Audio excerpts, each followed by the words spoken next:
This is an LGP21, a fully transistorized computer from 1963. And this particular machine started out life at the Los Alamos Scientific Laboratories, or Atomic Energy Commission, in Los Alamos, New Mexico. After it spent its time there, it changed hands a couple of times before it ended up in the hands of Tom Jennings, the very same Tom Jennings that created FidoNet. And Tom really wanted to see this thing come up and do computery things again, so he reached out to me, and ultimately the machine came down here to Texas so we could take a stab at getting it going. And in the previous episodes, we did. We got the CPU fully powered up. The Flexowriter is starting to play nice. The CRT was showing us values in the instruction register and the accumulator, and we even got the paper tape reader working well enough to read in a paper tape and do a memory dump. This machine has a very unique memory, something called a rotating disk memory. It looks a lot like a hard disk with 30 plus fixed heads on it, but this is actually your working RAM. And notably, it's non-volatile. So any information that is on that RAM from who knows how many years ago is still there. So the program that we loaded up in the previous episode was one to dump the memory and print it out on the Flexowriter on a bunch of paper here. And so I have 9 pages of the full memory dump of all 4,000 words of memory. And a lot of you guys in the previous episode saw this and asked, well, what was on it? Well, as you can see, it's just a bunch of numbers and letters, right? What do these actually mean? First things first, there are 64 tracks on the rotating disk memory, and of those 64, 4 tracks came back as all zeros. That would be track 0001, 2Q, and 2W. Now, they didn't come back as all zeros because they're empty, they came back as all zeros because something is physically broken on the machine. I think it's probably a diode, but that's something that we're gonna have to get into troubleshooting a little later in the episode. But first, I want to know what's on that disk. I want to see what information was hiding out on there. And well, if we look through the memory dump here, we can already see some very strange stuff going on. We do print out any number between 0 and 9, but we're also printing out G and J and K and Q and W, and like, what do these extra letters mean? Well, the LGP21 is inherently a hexadecimal machine. Hexadecimal means base 16. So you count 0, 1, 2, 3, 4, 5, 6, 7, 8, 9, and then to represent 10, you type the digit A. To represent 11 is B, 12 is C, 13 is D, 14 is E, and 15 is F. This is exactly the same as that, except instead of A, B, C, D, E, and F, they're using F, G, J, K, Q, and W. So this is just hexadecimal. And we can see that we've actually organized everything into collections of words. And one word in this case is 31 bits, although we're representing it with hexadecimal here, enough to represent 32 bits. But if we look at this page in the manual right here, you can see that for data that is represented on bit 0 all the way up to bit 30, and then bit 31 is a spacer. This is essentially a no man's land in between the actual physical words that are on the disk. Now, if we look at an instruction word, you can see that it's actually doesn't even really need that many bits. You have a positive negative on the far left here at bit 0, and then bit 12 through 15 is the command, and then 18 through 29 is your operand address. Now that's interesting because the command is only represented by 4 bits, which means that we only really have 16 instructions, and all 16 of those are listed right here in the manual. You can see that it's stop, sense, transfer, bring, store address, set, return address, and so on all the way down the line. Which means that we should be able to look at the data here and start decoding what some of the instructions are. Most notably here though, the instruction word doesn't use anything between bit 1 and bit 11. So that means that when it's represented in hexadecimal, we're gonna see 000 at the beginning of any word that is an instruction. But that doesn't actually tell us like what's on the disk. And so the real excitement here is gonna be in finding strings, finding any kind of human readable text in there that'll give us a little bit of an insight as to what this machine was actually used for. So all we gotta do is look through our printout here and find some words that don't have 000 at the beginning. So if we look at track 1.5, let's try to decode some of this. Maybe we can find some cool strings. So I'll just pick a word in the middle of track 15 here, 23K12354. Now here, decoding strings on this thing is a little complex because we need to break things down into groups of 6 bits, not 8 bits or 4 bits. So we need to take our hexadecimal and convert it into binary, and then we recollect that binary into groups of 6 bits. And then that leaves us with 2 bits at the very end. Those 2 bits are pretty much always going to be 0, 0, and we're just going to go ahead and drop those and ignore them. And so once we have these things grouped up into groups of 6 bits, we can then cross-reference those 6 bits against our input-output codes chart here to figure out what is going on. So the first one here is 001000. And if I look that up here, that's going to be an uppercase output code. So this is telling the Flexowriter over there to shift to the uppercase. So then let's go to the next one, which is going to be 111101. And if we look on this chart here, that is an uppercase S.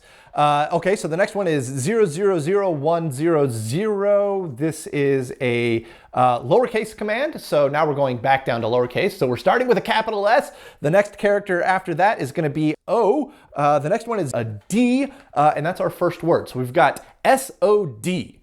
Ooh, this is exciting. All right, so what's the rest of the word? What's the rest of our text here? All right, so we got to go to the next word, and then the next word, and the next word, and the next word, and we got to go on. So let's see here. If we do the next one, 01001, that comes out as an I. 101001, that's a U. 011101, that's an M. Then 00011 space. All right, that's our first word. SODIUM, sodium. That's an interesting word for our first word. That was certainly not what I was expecting. Okay, so we do a space. Next, we do an uppercase. The next one is 011101. That's an uppercase M. Then we go back to lowercase, and then we have a 10011. So that's an O. The next one is an L. The next 101101 is a T. So now we got to go to the next word. Then we have a E, an N, and then there's our next space. So that comes out to sodium molten. Right. Okay, so after the space, we go back to an uppercase. 100001 is an uppercase P. Then we go back to lowercase, and then 101001 is a U. And then we have another space. Sodium molten PU, and PU is short for plutonium. What is going on? All right, so let's keep going. We have uppercase L, then we go back to lowercase OOP space, then an uppercase E, lowercase x, P, ERIMENT, and then we hit 3 lowercases right in a row, and we actually have a 10 at the end here, which denotes the end of this string. That's kind of like our null terminator, only it's not null. So if we read all of this out, it is the sodium molten plutonium loop experiment. What?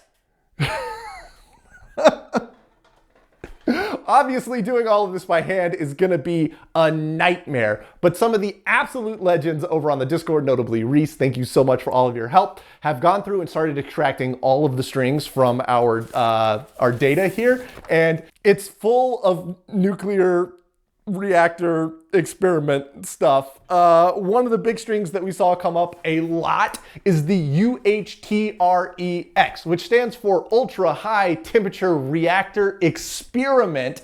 This is crazy. This is absolutely epic. The UHTREX was an experimental high-temperature gas-cooled nuclear reactor that used unclad fuel. Now that unclad fuel part here is what makes this reactor experiment so unique. Most modern reactors clad the fuel in some way so that the fuel doesn't directly contact the cooling water or loop or coolant. I don't know, I'm not a nuclear guy, so I have no idea what kind of cooling material they use, but the idea is that the fuel doesn't directly contact it, contaminating it. But this reactor used unclad fuel, which means they had to get pretty smart in how they kept things cool. And so they came up with this design right here. And so the primary loop can come into direct contact with the unclad fuel, and then the heat exchanger is the only thing that connects it to the secondary loop. The downside of this is that everything in the primary loop becomes contaminated. So it was designed with the idea of remote refueling and service in mind. But really, I think this was just an experiment to see if they could make a design like this work. work. And seeing as how I don't think anything else uses this design, it didn't work. But that fuel that they use is our graphite cylinders that are 1 inch outer diameter, 5.5 inches long, and they're impregnated with enriched uranium, 93% U-235. This machine was directly involved with the UHTREX project, which means that there's a greater than 0% chance that it was located right here on this map. That is amazing, except the UHTREX uses uranium, not plutonium, and the first string that we decoded on this was sodium molten plutonium loop experiment. Totally unrelated. So this machine was used with 2 different experiments. Now, I found a document on that second experiment. It says, the feasibility of using a molten plutonium alloy as a mobile reactor fuel is now being studied at the Los Alamos Scientific Laboratory. Circulation of molten fuel in a reactor core would permit continuous flushing of fission gases generated and offer the potential for fuel reprocessing during operation. All of those words were English, and I really only understood about half of them because I don't really know a whole lot about nuclear energy, but I do know that this picture of the complete test setup is the most mad scientist looking thing ever. It's super cool. And it's really awesome to think that this LGP-21 had a hand in this experiment, even though I can't find any reference to the LGP-21 in relation to either of these projects. But we have proof positive right here in the data we pulled off of this that it was related to both of these projects. Now, 2 things that I want to cover right quick because I can already hear people hammering away at the keyboards. One, we did check it with a Geiger counter. As a matter of fact, we ran a Geiger counter over everything in the room just for fun. And the only thing in here that's actually radioactive are the airplane gauges that are over on the windowsill. Those things put out a decent amount of radiation, so I probably shouldn't be hugging those and sleeping with them. But everything else in here is stone dead cold. And the second thing is that no, the men in black are not going to kick my door down, put me in a straitjacket and tow me away. Everything that I've been showing today, everything that I've talked about, it's all easily findable and often linked on the Wikipedia pages. So no, I don't think the machine is still under ITAR. I don't think the Men in Black care that I found this 63-year-old data that is already public anyways. So we're totally okay there. However, who knows? There's still 4 tracks left that we haven't dumped because they're broken. And maybe that contains state secrets that'll get me arrested. So let's get to work trying to figure out what's wrong with those tracks and hopefully get them repaired and dumped. The rotating disk memory is the beating heart of the machine. It has pretty much absolutely everything on it, and it's what enables the computer to only have something like 500 transistors in it. It has all of your working memory, all 4,000 words of it, has all of the clocks that clock absolutely everything within the machine, and it even has all of the CPU registers on it.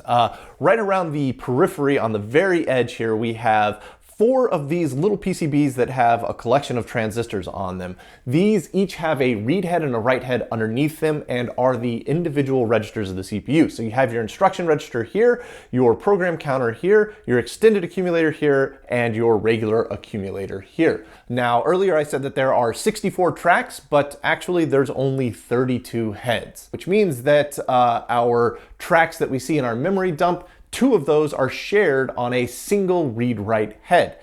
So what we need to do is we need to sit down and figure out what makes track 00 and 01 unique and different from all of the rest of the tracks that would potentially be causing just it to not be working. So we need to look at how the XY selection logic works within the computer itself, and we have a little diagram here to show that. And you can see in this little section over here, we have our 32 heads that are split across 4 head blocks. We are concerned with head 00. And you can see that there's a Y select line called CH8 here that hits head 00, 16, 08, and 24. Now, everything on this Y select line must be fine because head 16, 08, and 24 all work perfectly. So now let's look at the X select line, and you get that from the WRSA over here, which is a select amplifier. And you can see that that hits head 00, 04, 02, 6, 1, 5, 3, and 7. Essentially all of the heads in head block 0. And all of those other heads are working just fine. It's only head 00 that isn't working. Really, it can only be the coil of the head or the two diodes. This little diagram in the manual is great because it shows us where all of the heads are located physically on the actual disc. We're looking for head block 0, which is going to be this one right here, and head number 0 is the second one in. So now we know exactly which head to check.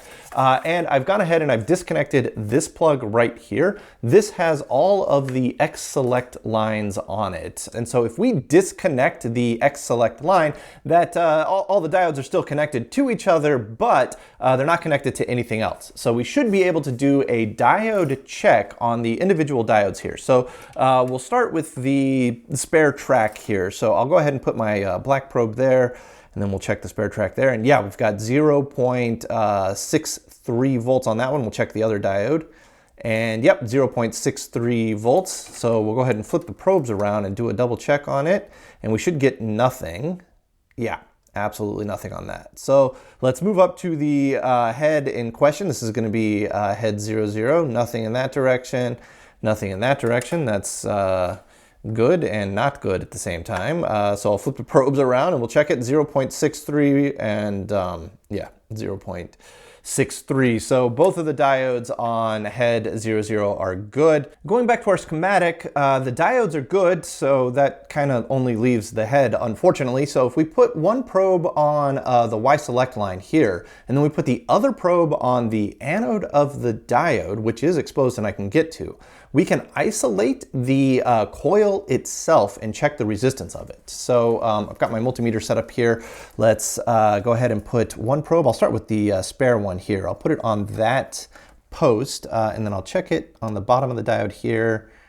And that is 17.1 ohms. We'll check the other one. 17.8 ohms. All right, so now let's check track 00. So if I very carefully snake my probe in there, that's not good. That's 38.8 ohms. Let me check the other one.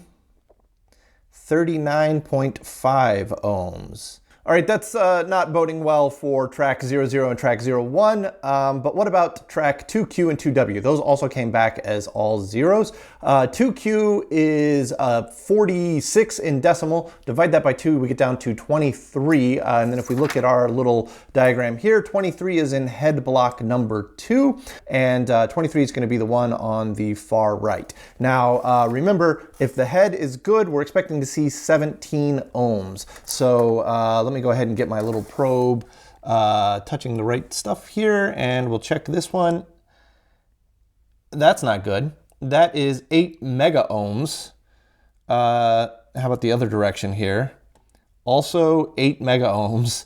All right, let's check the head next to it, just as a sanity check here. Yeah, that's 17 ohms. Okay, looks like we have 2 bad heads on this rotating disc memory. That's not great. All right, so how do we fix this? We don't. We can't. The data on track 00, 01, 2Q, and 2W is still there. It's on the disc, but it's completely unrecoverable because the heads are bad. There's no way to get in there and muck about with the heads without running the risk of destroying everything else. And with well more than 90% of the disc working perfectly right now, that's a risk I'm not willing to take. However, we can get the disc up to 100% functionality by using the spare tracks. On each one of these head blocks, there is an additional head and dedicated track for it that is unused specifically for this problem. All we have to do is unsolder the wire that goes to head 00, solder it up to the spare, and now we should be able to read and write to track 0. We can do the same for head 23, and that should get us 2Q and 2W back. So I think that's the only viable path forward here, and it's a really easy one to do. It's just desoldering 2 wires and resoldering them to 2 new posts, and we're off to the races.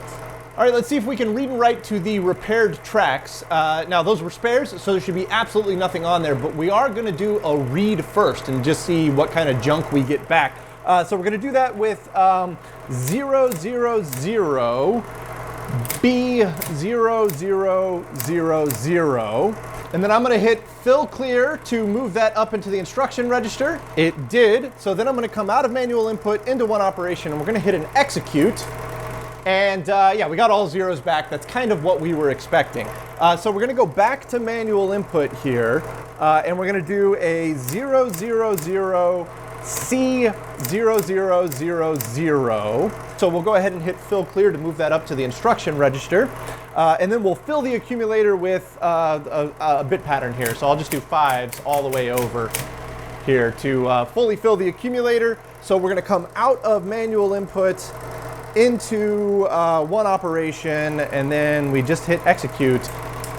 Now we saw that the accumulator went to 0, and I think this clears the accumulator after it writes the value down.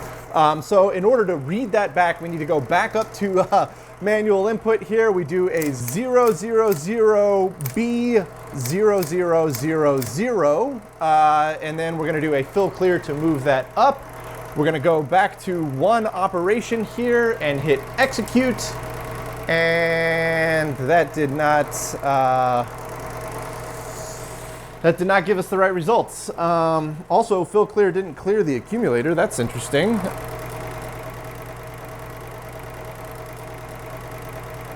Okay, two things happened. One of them, my 0 button stopped working on my Flexowriter here, which is bad because that's vital, but also spacebar does the same thing. So for the time being, we're just gonna use space instead of 0.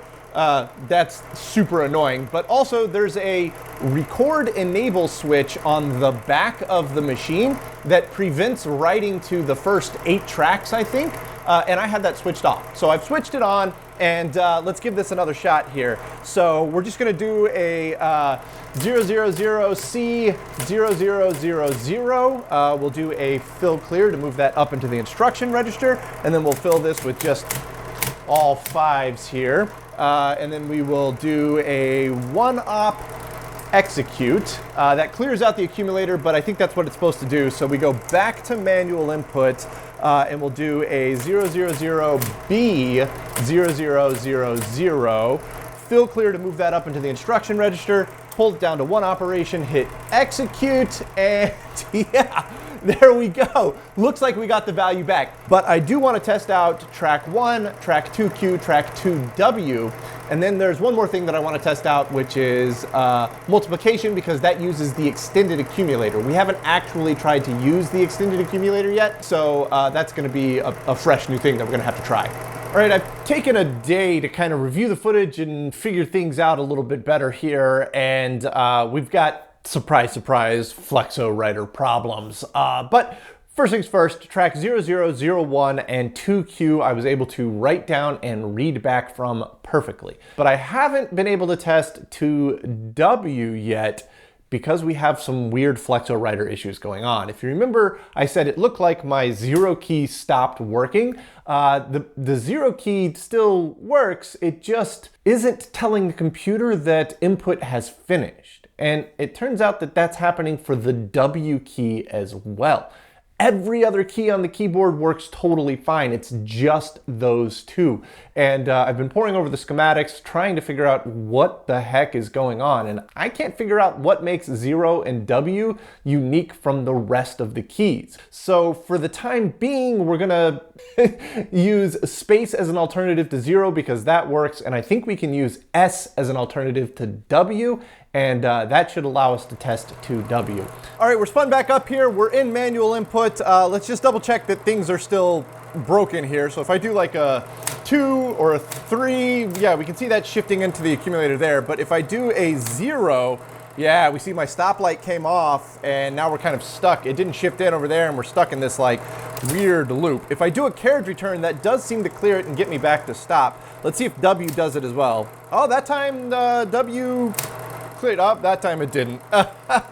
So things are very strange. Okay, so let's test track 2W here. So we're gonna do a 0, which is a space, so 0, 0, 0, C, and then we wanna do a 2S, and then space, space for our 0, 0 there. We're gonna do a fill clear to move that up into the instruction register, and then I'm just gonna do, say, like 5, 5, 5, 5, 5, 5 to fill that up here. We'll pull it out of manual input, We'll do an execute, that cleared. So we'll go back to manual input and we'll do a 000B2S00, fill clear to bring that up. And then we'll go to 1op, execute, we read it back. So there we go. Our 4 tracks that we were unsure of are now fully working. So let's do a multiplication here. And we're gonna do manual input here and then 000M2K88. We'll do a fill clear to move that up to the instruction register. We'll load up the accumulator with all 5s. We'll come out of 1op and we'll hit execute. We see that our instruction cleared out to whatever, and then it filled out the accumulator with that. And on my little cheat sheet here, that matches perfectly. So that worked. That multiplication operations that we just did actually use the extended accumulator. And the fact that we were getting something back out of it is excellent. We were actually getting the correct results for multiplication. But the bigger problem is that we have an issue with our Flexowriter. I know, shocker, right? This thing has been an absolute nightmare. And if the Bendix G15 is anything to go by, I'm gonna be inside of this thing probably about 10 more times, because the electromechanical aspect of these old computers from the 1950s and 60s is always the most difficult. So we're gonna have to spend some time digging through the manual, wrapping our heads around exactly what is going on here, and then we'll tear this apart again and try to figure out what's going on. But we're gonna do that in the next episode, and if we can get this thing behaving nicely, we're gonna try and load up a brand new program and run that to print something out unique on the typewriter. So this project's coming together really well. The disk is back 100% working. That was the scariest part of the whole project. So absolute mega win. And we discovered the real history of this machine, which is nuclear. That is amazing.